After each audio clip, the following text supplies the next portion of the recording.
Se ne è parlato, l'avete visto, tra l'altro TRM ha seguito con in ogni occasione questo evento, di questo problema che è sorto con i medici di continuità assistenziale, quelli che una volta si chiamavano le guardie mediche, un po' militare questo termine, che sono quelli che assicurano in tutti i comuni, in questo caso della Basilicata, ma vale per la Puglia, vale per tutta Italia, assicurano il servizio medico anche nei piccolissimi comuni nei giorni in cui il medico, diciamo il medico condotto, il medico che è nel paese o i medici che sono nel paese si prendono anche una boccata di ossigeno. Insomma, è venuto fuori un problema, c'è stata una prima sospensione di un contributo in più, praticamente è un'aggiunta rispetto all'erogazione, allo stipendio, che andava a sanare e soprattutto a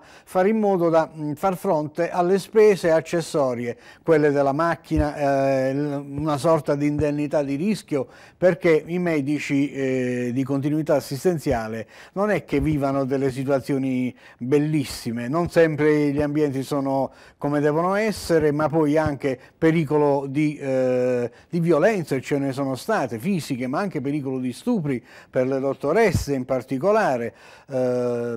Quindi un quadro complessivo che ha visto la Regione, tra l'altro, decidere di sospendere, ma poi con una seconda delibera, vi faccio tutta la cronistoria, decidere di, per autotutela, farsi avere indietro rispetto ad una sola indicazione della Procura della Corte dei Conti di un'indagine, di farsi restituire queste cifre. Con me c'è la dottoressa Bruno, benvenuta, è una dei medici di continuità assistenziale ed è una del fronte dell'organizzazione proprio di tutto ciò.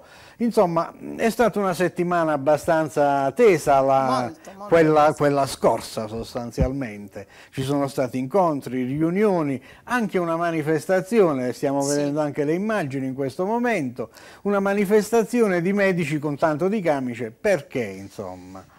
Perché i medici di continuità assistenziale sono molto arrabbiati, perché i medici di continuità assistenziale hanno prestato un servizio al cittadino, alla regione Basilicata, che ricordo è una regione molto particolare per quanto riguarda proprio l'orografia del territorio. Certo. Noi abbiamo prestato il nostro servizio sempre, in qualsiasi condizione. Abbiamo prestato il nostro servizio come stabilisce il contratto che in maniera regolare ci è stato proposto dal nostro datore di lavoro, che sono le aziende sanitarie. Ognuno di noi è stato chiamato dal proprio datore di lavoro a sottoscrivere un contratto, che è un contratto legale in tutti i termini, un contratto valido.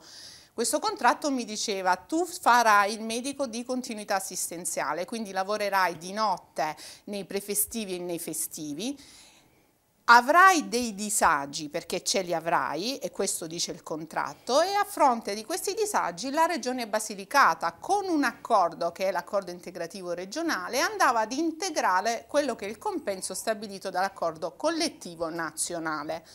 Perché l'accordo collettivo nazionale dà questa possibilità alle regioni di rimodulare i contratti sulla base di quella che è la peculiarità di una regione, e la regione Basilicata l'ha fatto. E poi è arrivata la Corte dei Conti. E noi abbiamo firmato, Voi è arrivata la Corte dei Conti. Che non ha nessun pronunciamento ancora. Assolutamente no, la Corte dei Conti... La Procura della Corte dei Conti. La Procura della Corte dei Conti sta facendo quello che è il proprio mestiere, cioè sta valutando, sta indagando su quelle che sono, diciamo, ci deve essere una corrispondenza fra quello che è previsto in termini legali e quello che poi la Regione eroga, perché se così non fosse, quindi se la Procura della Corte dei Conti ravvisasse una disparità fra queste due cose, chi ha firmato quell'accordo integrativo regionale viene accusato di aver provocato un danno allo Stato, un danno erariale,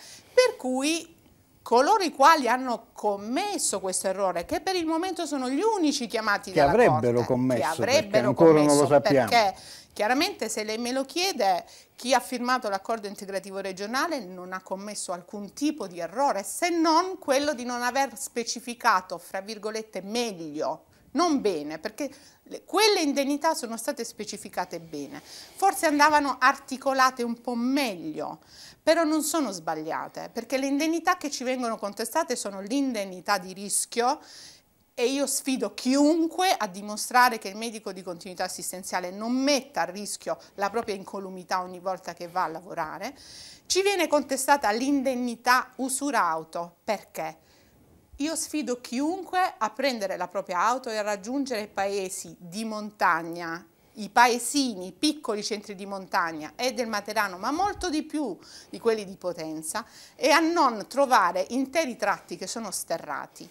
A questo punto cosa è successo? Abbiamo detto già prima velocemente, sospensione intanto dell'erogazione ex nunc, cioè da quando è stata emessa, da quando è stata varata la delibera regionale, però anche una seconda delibera AIAI in autotutela, dove che cosa vi chiedono? Ci chiedono semplicemente la restituzione di queste indennità che avremmo illecitamente percepito da 10 anni a questa parte, quindi lei si rende conto che la somma a carico del singolo medico non si è aggira robusta. 50.000 euro, si parla di somme da capogiro per il singolo medico. La cosa grave, sa qual è? Che viene meno il rapporto di fiducia fra il medico, il lavoratore e l'amministrazione pubblica, perché nel momento in cui non mi viene più garantito la legittimità di un contratto, di chi mi posso fidare? Cioè nel momento in cui io vado a firmare un contratto e dopo 10 anni lo stesso ente e la stessa amministrazione pubblica mi dice «Oh scusatemi, ci siamo sbagliati, dateci soldi indietro». Si rende conto? Devo dire che è una situazione difficile. Sostanzialmente difficile, però non è ancora, non tutto è perduto, nel senso che ci sono margini di trattativa tra i medici e la regione, suppongo. Speriamo di sì, nel senso che si sono aperte delle porte nell'ultimo incontro di lunedì tenutosi in regione, dove abbiamo visto degli spiragli da parte della giunta regionale, nel senso che ci hanno ribadito che è un atto dovuto, che è un atto su cui purtroppo non potevano fare diversamente, ma che comunque si doveva cercare una strada, diciamo, comune per risolvere questo tipo di problema. Diciamo che si va verso altre trattative. Speriamo di sì, o azioni legali. O azioni legali, perché no? E quindi diciamo che non è ancora, come dire, non è ancora stato definito ufficialmente niente. Anche perché su questo fronte la Procura della Corte dei Conti indaga, poi sarà la Corte dei Conti a dire la sua. A emettere un giudizio. E vedremo quale sarà anche questo giudizio. Sia, cioè. Ovviamente, giustamente dice la dottoressa Bruno, noi siamo abbastanza adirati per questa cosa, però lo ripeto ancora una volta e lo sottolineo, non tutto è definitivamente chiuso, la partita è ancora aperta. Bene, noi ringraziamo, un'ultima cosa importante, le azioni prossime. Le azioni prossime, è chiaro che bisognerà riscrivere l'accordo integrativo, perché in una fase in cui ci viene contestato quello vecchio, soltanto un nuovo accordo integrativo può sostituire quello vecchio. Questo è quello che dice proprio la giurisprudenza, quindi questa è la prima cosa da fare.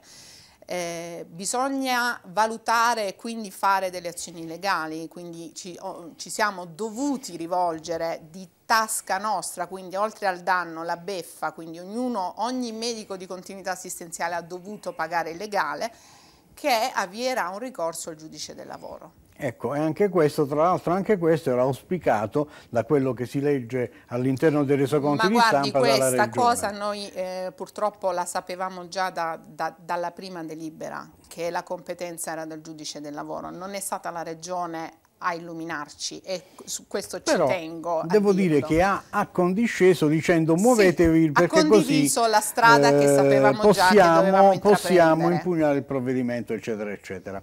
Bene, noi ringraziamo Caterina Bruno per essere stata con noi, è una dei medici di continuità assistenziale e ci ha dato un po' il quadro della situazione, e per quel che riguarda noi, con l'auspicio comune che il tutto si risolva nel meglio dei modi e nel migliore dei mondi, come al solito vi dico alla prossima.